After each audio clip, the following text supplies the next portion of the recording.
आज दोनों आए थे। किसी को विश्वास नहीं हो रहा था। गुरुजी ने सोचा, बहुत सीधा है यह, कैसी अनाप शनाप बातें करता है। अगले दिन जब उसने भोग बनाकर ठाकुर जी को पुकारा, गुरुदेव के ठाकुर जी पधारो पुकारते ही प्रभु आ गए, साथ में सिया जी और इस बार लखन जी भी। अड़ैया देखता ही रह गया। पूछा, ये कौन है? प्रभु बोले, छोटे भाई हैं लक्ष्मण। अड़ैया बोला, अरे पहले ही बता देते कि परिवार में कितने लोग हैं तो हम उसी हिसाब से बना लाते। राम जी ने इशारों में लक्ष्मण जी से कहा, बहुत सरल भक्त है, चुपचाप पा लेना। राम जी, सिया जी और लक्ष्मण जी प्रेम से पाते गए और अड़ैया बस उन्हें निहारता रहा।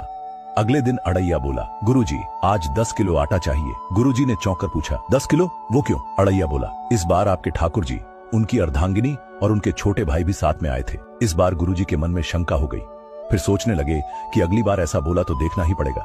इस बार जब अड़िया गाय चराने गया तो मन ही मन सोचने लगा, कहीं आज भी कोई नया आ गया तो। आज वह बिना भोग लगाए ही हाथ जोड़ के बोला, गुरुदेव के ठाकुर पधारो।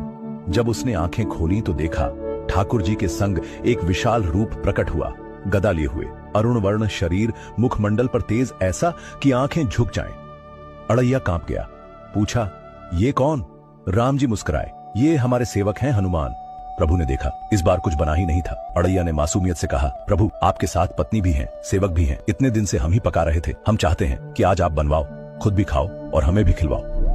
प्रभु मुस्कुराए, सीता जी की ओर देखा, वो अलवेली भाव से मुस्कुराई। तुरंत हनुमान जी को आदेश हुआ, उपला बीनो, लकड़ी लाओ। लक्ष्मण जी चूल्हा सुलगा रहे थे, सीता जी पकाने लगी और अड़ैया बोला, आप लोग बनाओ, मैं तो गायें चराने जा रहा हूँ। अड़ैया भागता हुआ आश्रम पहुंचा, गुरुजी के पास गया और बोला, गुरुजी आपको विश्वास नहीं होता था ना, आज मैंने आपके ठाकुर जी समेत पूरा परिकर काम में फंसा लिया है, आप चलिए। गुरुजी मन में सोचने लगे, जो बड़े बड़े योगियों के ध्यान में भी नहीं आते वो इस अड़ैया के सामने कैसे प्रकट हुए। बोले, चलो खुद चलकर देख ही लेते हैं। जैसे ही गुरुजी वहां पहुंचे, दृश्य देखकर स्तब्ध रह गए। फिर सीधा राम जी के चरणों में गिर पड़े और बोले, प्रभु ये कैसी लीला है? प्रभु ने करुणा से मुस्कुराते हुए उत्तर दिया, जो ज्ञानी भक्त होते हैं उनके तर्क और दौलत की पकड़ में मैं नहीं आता।